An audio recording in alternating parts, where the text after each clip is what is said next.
Bien, ce matin, je vais enseigner sur un thème simple et un seul verset biblique. Le verset que je vais présenter se trouve dans le livre de Luc 4. Donc, ensemble, on va prendre nos Bibles dans le livre de Luc 4 et le verset 13. Amen. Donc, je lis la parole de Dieu pour le peuple de Dieu et on reste attentif. Luc 4, le verset 13 dit: Après l'avoir tenté de toutes ses manières, le diable s'éloigna, dis avec moi, s'éloigna, de lui jusqu'à un moment favorable. Dis le moment favorable. Amen. Seigneur, bénis ta parole, que ton nom soit loué. Amen. La Bible dit que après que Satan ait tenté Jésus-Christ de plusieurs manières, à un certain moment donné, il s'est éloigné. Mais quand il s'est éloigné, ce qui me touche, la Bible n'a pas dit qu'il s'est éloigné définitivement, mais la Bible dit qu'il s'est éloigné jusqu'à un moment favorable. Alléluia. Donc, ce que nous devons comprendre ici, ce que nous devrions comprendre ici, c'est que l'ennemi que nous combattons, qui s'appelle le diable, Satan, les démons, ainsi que ses agents, cet ennemi-là, il va s'éloigner de toi. Dis Amen. Amen. Pour certains, il s'est déjà éloigné. Amen. Mais il s'est éloigné, c'est pas pour aller se reposer. Il cherche quoi? Le moment favorable pour revenir. Alléluia. C'est pourquoi le thème que je vais vous présenter ce matin au nom de Jésus-Christ est le suivant. Satan, virgule, l'ennemi vaincu qui n'a rien à perdre. Amen. Satan, virgule, l'ennemi vaincu qui n'a rien à perdre. Alléluia. Donc Satan, c'est ton ennemi, c'est mon ennemi, c'est notre ennemi. Notre ennemi, ce n'est pas un homme. Notre ennemi, ce n'est pas une femme. Notre ennemi, c'est un être spirituel qui s'appelle le diable, qui s'appelle Satan, qui déteste les hommes. Tu es là, même si tu n'as pas d'argent, sache que Satan te déteste. Satan n'aime pas l'homme. Parce que Satan sait que l'homme, c'est la créature de Dieu. Et comme il a été vaincu par Dieu et qu'il sait qu'il ne peut pas atteindre Dieu, alors il va attaquer les créatures de Dieu. Mais il ne les attaque pas comme s'il veut s'amuser, il les attaque méchamment. Il les attaque avec un cœur cruel. S'il faut même que Satan détruise ta vie, en un seul instant, Satan le fera. Mais il sait que s'il détruit ta vie en un seul instant, et puis tu meurs, il ne sera pas content. Donc, le diable prend plaisir à te détruire à chaque fois, progressivement. Quand tu es là et puis tu souffres à cause de la maladie, le diable est heureux. Quand tu es là et puis tu gémis parce que tu n'as pas d'argent, le diable est content. Quand il y a des problèmes de foyer, quand il y a des tensions de trésorerie, quand il y a des problèmes de santé, le diable est le plus heureux. Parce que sa mission sur la terre, c'est de détruire, c'est de voler, c'est de tuer, c'est d'égorger, c'est de rendre malheureux. Et il s'attaque à toutes ces personnes-là qui sont les créatures de Dieu.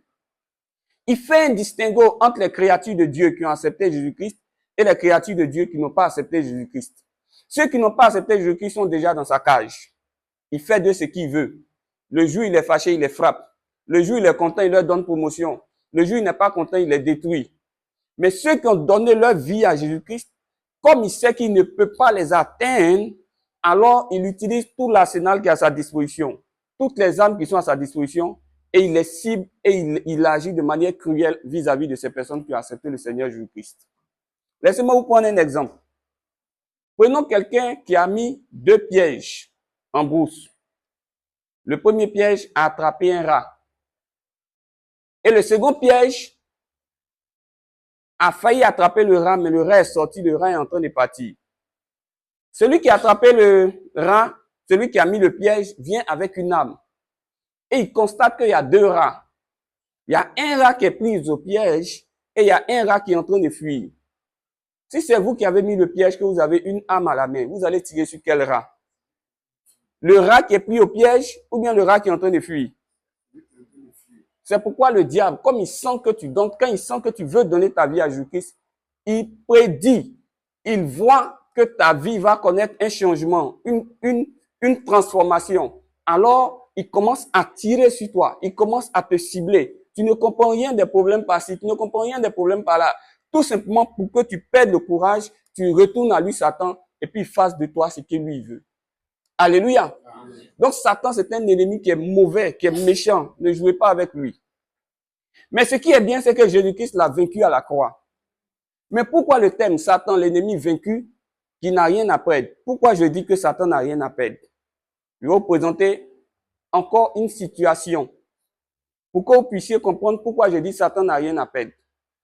Regardez mes frères, je regardais le documentaire de certaines personnes qui sont incarcérées à la maison d'arrêt et de correction d'Abidjan. Amen. Amen. Donc ces personnes sont emprisonnées. Il y a d'autres qui sont là-bas pour 6 mois.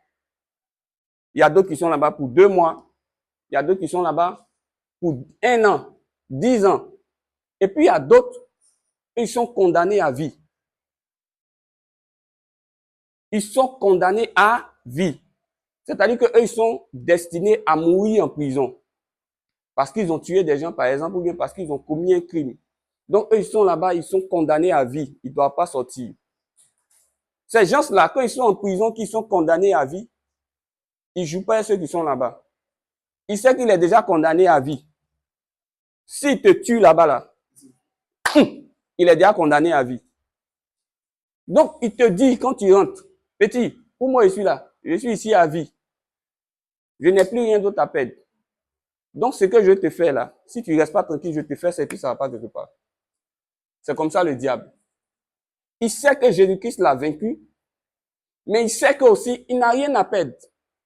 C'est pourquoi il ne va pas s'asseoir là, te regarder prospérer. Il ne va pas s'asseoir là, te regarder avancer. Qu'est-ce qu'il peut faire pendant que il est vaincu pour te mener la vie dure? C'est ça que Satan va faire. C'est pourquoi quand vous lisez ce passage, la Bible dit qu'il a tenté Jésus de plusieurs manières. Il a échoué, mais il s'est éloigné, mais il va revenir. Alléluia. Donc, sachez une chose, que là où vous êtes, le diable veut revenir contre vous. Suivez-moi, ne soyez pas distraits. Alléluia. Amen. Satan va vouloir revenir contre vous. Satan va vouloir vous attaquer. Satan va vouloir vous détruire. Satan va vouloir vous faire du mal. Alléluia. Mes frères et mes sœurs, dans ce passage, il y a 3 choses qu'on doit comprendre. Première chose, si la Bible dit que le diable s'est éloigné, ça veut dire qu'il s'est approché. Donc, je vais vous parler de l'approche de Satan. Deuxième chose, comment Satan arrive à fuir de ta vie. Et troisième chose, Satan, il va revenir et il atteint un bon moment. Quel est ce temps favorable que Satan attend pour revenir dans ta vie? Bien. Donc, la première chose que je vais vous dire, c'est que Satan veut s'approcher de toi. Amen. Amen. Ne pense pas que là où tu es, le diable ne te connaît pas. Il te connaît très bien. Ne pense pas que là où tu es, Satan ne t'a pas encore identifié. Il t'a bien identifié. Satan te connaît. Il a un programme qu'il a tracé contre ta vie. Un programme de destruction. Et il a des agents sataniques qui sont appelés à exécuter cela. Ces agents, ça peut être les sorciers. Ces agents, ça peut être les mystiques. Ces agents, ça peut être tout le monde. Amen. Donc, Satan, avant de s'approcher de toi, il va d'abord regarder dans ta vie quels sont tes besoins. La Bible dit qu'il a tenté Jésus-Christ de plusieurs manières. Donc, avant de s'approcher de Jésus-Christ, il a regardé dans la vie de Jésus-Christ quels étaient ses besoins. Il regarde Jésus-Christ a jeûné pendant 40 jours. Et Jésus-Christ a faim. Il dit, attention, lui qui est là, il a faim. Comme il a faim, je vais m'approcher de lui. Ce sont les besoins que tu présentes au diable. Tu ne lui dis pas, Satan, voilà mon besoin. Mais Satan sait où tu es assis là, ce dont tu as besoin. Il y a des personnes qui ont besoin d'argent. Il y a des personnes qui ont besoin de se marier. Il y a des personnes qui ont besoin de travailler. Quand Satan identifie ton besoin, il s'approche de toi tout doucement, sous la forme de quelqu'un qui peut te faire, qui peut t'emmener à avoir ce dont tu as besoin. Et il vient pour te faire des propositions. Alléluia. Et Satan, comme c'est un esprit, il ne va pas descendre lui-même, il va passer par des personnes. S'il sent qu'à cause de l'âge, ton corps, par exemple, demande certaines choses dans ton corps, naturellement, les enfants sont là, il y a certaines choses que je ne peux pas dire, il va emmener à toi quelqu'un que tu aimes bien. Les types d'hommes ou les types de femmes que tu aimes, il va les emmener à toi. C'est Satan qui est en train de s'approcher. Parce qu'il sait que tu as un besoin. Donc, chaque fois que tu as un besoin, sache, mon frère, que c'est comme si tu es en train d'attirer le diable dans ta vie. Il va tout faire pour s'approcher, pour rentrer dans ta vie. La Bible dit quoi? Jésus-Christ avait faim. Il s'est approché de Jésus-Christ et puis il dit, Jésus-Christ, voyez les cailloux là, il faut les manger. Jésus-Christ dit, non, non, non, c'est pas seulement les cailloux qu'on va manger. On peut aussi manger la parole de Dieu. Alléluia. Donc, il s'approche en regardant d'abord tes besoins. Il a regardé aussi Jésus-Christ. Il savait que Jésus-Christ était venu pour la gloire éternelle. Amen. Alors, il regarde Jésus-Christ. Il veut donner la gloire à Jésus-Christ avant l'heure. Donc, Satan aussi regarde la mission pour laquelle tu es venu sur cette terre. Peut-être que tu ne connais pas la mission pour laquelle tu es venu sur cette terre, mais le diable la connaît. La Bible dit que quand Jésus-Christ est né, son étoile a commencé à briller. Il y a deux types de personnes qui ont vu l'étoile de Jésus-Christ briller. Il y avait des mystiques qu'on appelait les mages d'Orient et il y avait les bergers qui étaient en train de veiller. Donc ceux qui savent qui est véritablement Jésus-Christ, ce sont les hommes spirituels. Ceux qui s'occupent de Dieu, du peuple de Dieu, les bergers, et ceux qui font le travail du diable, les mystiques. Un véritable mystique sait quelle est la mission pour laquelle tu es venu sur cette terre. Alléluia. Et quand il regarde ta mission, il veut poursuivre ça, alors il va s'approcher de toi, il va te proposer une autre mission. Si c'est que tu es appelé, par exemple, à être élevé dans cette nation, avant que le temps de l'élévation n'arrive, le temps prévu par Dieu n'arrive, il va venir te proposer une autre élévation. Pour dire, si tu m'adores, je vais t'élever. Si tu m'adores, tu seras célèbre. Beaucoup d'artistes, beaucoup de politiciens, beaucoup d'hommes, souvent même ce qui est grave, des hommes qui servent à l'église, ont vendu leur âme au diable. Parce que quand le diable les a approchés, ils n'ont pas discerné que c'était le diable.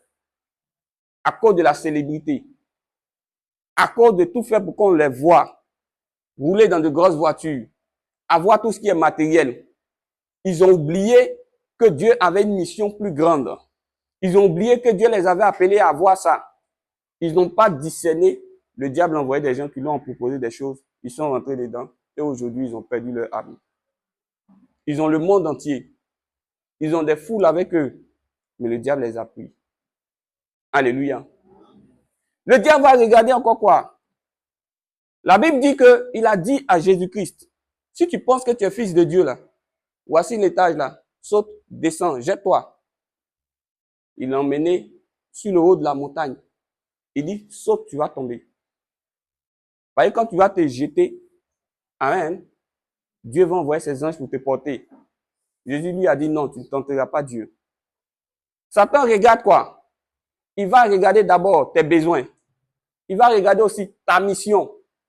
Alléluia. Mais Satan va aussi regarder ça. Est-ce que dans ta vie, tu veux avoir une vie facile ou bien est-ce que tu veux prendre des risques? Donc Satan va te pousser à prendre des risques à l'extrême.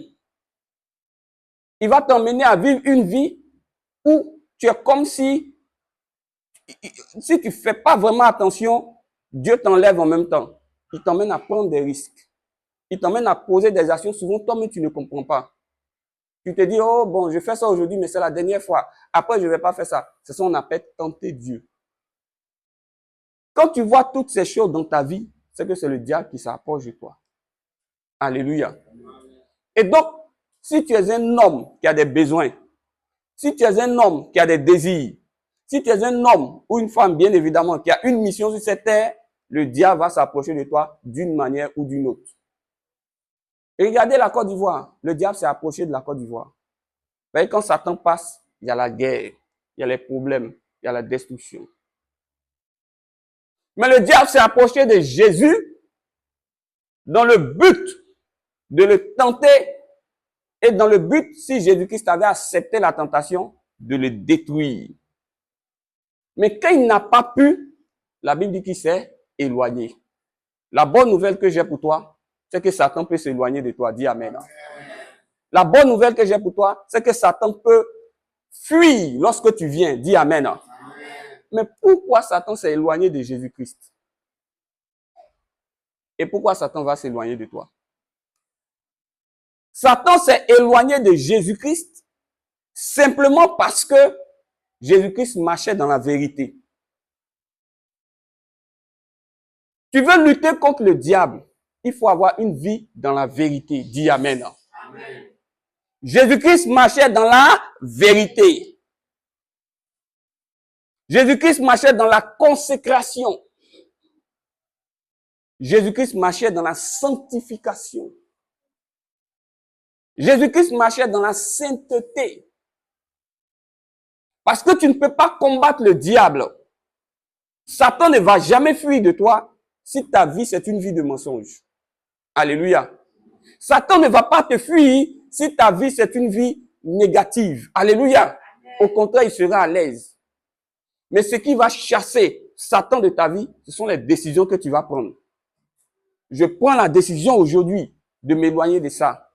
Je prends la décision aujourd'hui de marcher d'une voie droite. Je prends la décision aujourd'hui de marcher dans la vérité. C'est ce bouclier sur ta vie qui emmène le diable à fuir. Alléluia. Sinon, Satan n'a pas peur des habits que nous portons. Satan n'a pas peur de ce livre que nous tenons en main. Mais Satan a peur de la puissance qui se trouve dans ce livre. Alléluia. Satan n'a pas peur du nom que nous avons. Je suis pasteur, je suis quoi? Satan n'a pas peur de ça. Mais quand Satan va te regarder, que tu as une vie consacrée, que tu as une vie qui plaît à Dieu, que tu as une vie qui est sous l'onction de Dieu, Satan saura qu'il ne pourra rien contre toi. C'est pourquoi je te dis, mon frère, affaire de Dieu, il n'y a pas de secret dedans. Le seul secret, marche dans la consécration avec Dieu. Ils vont se lever pour te faire la guerre, mais ils ne pourront pas te vaincre. Alléluia. Donc Jésus-Christ était consacré. Jésus-Christ était dans la vérité. Jésus-Christ était dans la vie de Dieu. Quand vous lisez le verset 14, la Bible dit que, tu vas le lire ma soeur, Luc 4, le verset 14, la Bible dit quoi? Jésus-Christ était revêtu de la puissance. C'est ce qui a fait que Satan a fui. Donc, il y a le volet, quoi? Vérité. Il y a le volet, quoi? Sanctification. Il y a le volet, quoi? Consécration. Mais Satan ne va pas aussi regarder ça seulement. C'est le revêtement spirituel qui est sur ta vie qui va le chasser. C'est l'onction de Dieu sur ta vie qui va le chasser. Dis Amen. C'est le Saint-Esprit sur ta vie qui va le chasser. Dis Amen. C'est la grâce de Dieu sur ta vie qui va le chasser. Dis Amen. C'est la vie de Dieu sur ta vie qui va le chasser. Dis Amen. C'est ça qui va chasser le diable. Beaucoup de chrétiens se promènent, mais ils n'ont pas de revêtement spirituel. L'onction de Dieu n'est pas sur leur vie. Ils ne sont pas protégés. Donc Satan vient jouer, temps passe dans leur vie. Dis au nom de Jésus. C'est fini aujourd'hui. Alléluia. Donc c'est comme ça. Il faut un revêtement spirituel. Mais le revêtement spirituel ne vient pas comme ça. Le revêtement spirituel, on a ce revêtement spirituel quand on a une vie de prière, une vie de méditation. Alléluia. Donc Satan, au final, quand il va voir que tu es quelqu'un qui est dans la vérité, tu es quelqu'un qui appartient à Dieu, tu es consacré, tu es quelqu'un qui est dans la prière, tu es quelqu'un qui est dans la méditation, Satan est obligé de fuir. Alléluia. Mais si Satan vient, il te voit, tu pries pas. Souvent, mon pays de jeûner, tu jeûnes pas. Tu lis pas la Bible. Tu fais pas quoi encore? Tu ne dis pas la vérité. Satan dit, ça, c'est mon sandwich. Viens faire mon petit déjeuner avec. Alléluia. C'est pourquoi ton Dieu t'appelle. En ce temps où nous parlons d'accomplissement, d'être revêtu de la puissance de Dieu, il va te remplir de sa puissance. Il va te revêtir de son onction. Et il va te rendre invisible à toutes les œuvres sataniques et démoniaques au nom de Jésus-Christ. Dis Amen. Et donc Satan a fui Jésus-Christ. Mais la Bible nous dit que Satan a fui. Mais Satan attend le moment favorable pour revenir. Alléluia. Quand nous avons des succès dans nos vies, ça ne veut pas dire que la vie est finie. Parce que le même que nous avons vécu aujourd'hui, il est parti se renforcer. Il va revenir et il attend le moment favorable. Quel est ce moment favorable? C'est le moment où tu tombes dans les choses qui ne plaisent pas à Dieu. Quel est le moment favorable? C'est le moment où tu tombes dans le péché. Quel est ce moment favorable? C'est le moment où tu ne pries plus. Quel est le moment favorable? C'est le moment où tu commences à t'assoupir, où tu commences à aimer les plaisirs, où tu commences à aimer le show, où tu commences à aimer la fête. C'est en ce moment-là que Satan revient. Alléluia. C'est pourquoi le message que je veux encore te donner, ne baisse pas la garde. Alléluia. Ne lui donne pas une opportunité qui va faire qu'il va prendre le contrôle de ta vie. Reste dans la prière. Reste dans la méditation. Reste dans la consécration. Reste dans la vérité. Reste dans l'onction. Mes frères, ce que je vous demande, c'est pas facile, je le sais. C'est la raison pour laquelle Dieu, en partant, il nous a laissé son esprit. Afin que ce qui est humainement impossible, son esprit le fasse pour nous. Et son esprit est avec toi ce matin, dis Amen. Sa grâce est sur toi ce matin, dis Amen. Ses anges t'accompagnent, dis Amen. Et Dieu ne peut pas t'abandonner. Il dit, une femme peut-elle oublier le fruit de ses entrailles? Même s'il arrivait qu'elle oublie, moi l'Éternel, je ne vous oublierai jamais. La situation que tu traverses est sous contrôle, dis Amen. Tes ennemis sont vaincus par l'Éternel, dis Amen. Satan est appelé à fuir de ta vie, dis Amen. Les démons sont vaincus dans ta vie, dis Amen. Dis, je le crois au nom de Jésus. Ton Dieu te dit maintenant, ne baisse pas la garde. Parce que le diable, c'est comme un lion qui cherche à rugir. Ou dévorer. Il rugit, il cherche à dévorer quelqu'un. Ne baisse pas la garde. Ne perds pas ta position dans le spirituel. Reste dans la prière. Reste dans la méditation. Reste dans l'onction. Peut-être que tu es venu ce matin affaibli. Nous allons prier, le Seigneur va te refortifier encore. Peut-être que tu es venu ce matin, tu n'as pas de vie de prière. Gloire soit rendue en Dieu. Le Seigneur va te communiquer quelque chose ce matin. Peut-être que tu es venu ce matin, tu te lasses de la vie. Tu es venu ce matin, tu te dis, bon, j'ai fait, ça ne marche pas. Le Seigneur va te donner un nouveau souffle. Alléluia. Tel un homme qui marche et à un certain moment donné, il est épuisé, mais il ne sait pas comment les choses se font. Tout d'un coup, la vie revient. C'est ce que le Seigneur va faire dans ta vie ce matin. Et tu comprendras que ce n'est pas encore fini pour toi. Laisse-moi te dire que ça peut finir dans ta vie. Comme la vie de Lazare qui était dans la tombe. Les gens disaient, mais il sent déjà, c'est déjà gâté, c'est pourri, c'est jeté, on ne peut plus rien faire avec lui. Et puis Jésus dit, ôtez la pierre. Lazare sort. Aucune situation n'est un obstacle pour Jésus-Christ. Alléluia. Aucun problème n'est trop gâté pour que Jésus-Christ ne puisse le réparer. Dis Amen avec moi. Il est le créateur du ciel et de la terre. Dis Amen.